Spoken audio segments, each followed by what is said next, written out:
Me bujë të madhe pa kohë më parë nisi procesi dezinsektimit nga mushkonjat.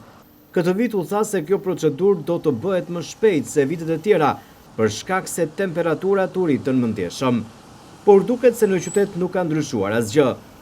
Qytetarët të zonave të ndryshme të qytetit të Vlorës kanë sjellë një sër shqetësimesh në televizionin 6+1 Vlora për prezencën e mushkonjave. Ata thonë se çdo ditë po infektohen nga mushkonjat dhe se asgjë në territoret e tyre nuk ka ndryshuar, edhe pse u tha se procesi dezinsektimit nisi, ashtu si kundër e pasqyruam edhe në kronikat tona informative. Megjithatë, çdo gjë ka mbetur thuajse e njëjtë që para nisjes së procesit të dezinsektimit. Mushkonjat po kthehen në shqetësuese për qytetarët e Vlorës, të cilët jetojnë në zona të ndryshme të qytetit. Por më problematike paraqiten zonat bregdetare, shumë afër bregut të detit, por edhe zonat periferike në Vlorë. Qytetarët e këtyre zonave kërkojnë nga institucionet të ndrynë për të bërë të mundur dezinsektimin sa më të shpesh të këtyre territoreve.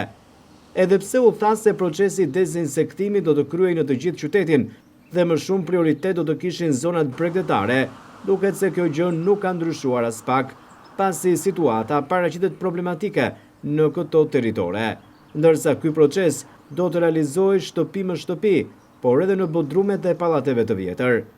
Por asnjë gjë nuk ka ndryshuar nga situata. Megjithatë, sipas banorëve të qytetit të Vlorës, problem për zonat bregdetare, por edhe në zonat më të thella të qytetit, mbetet edhe prezenca e zvaranikëve, ku sipas qytetarëve ka patur edhe raste të gjarprinjve që i kanë kërcënuar kohët e fundit për shkak të rritjes së temperaturave.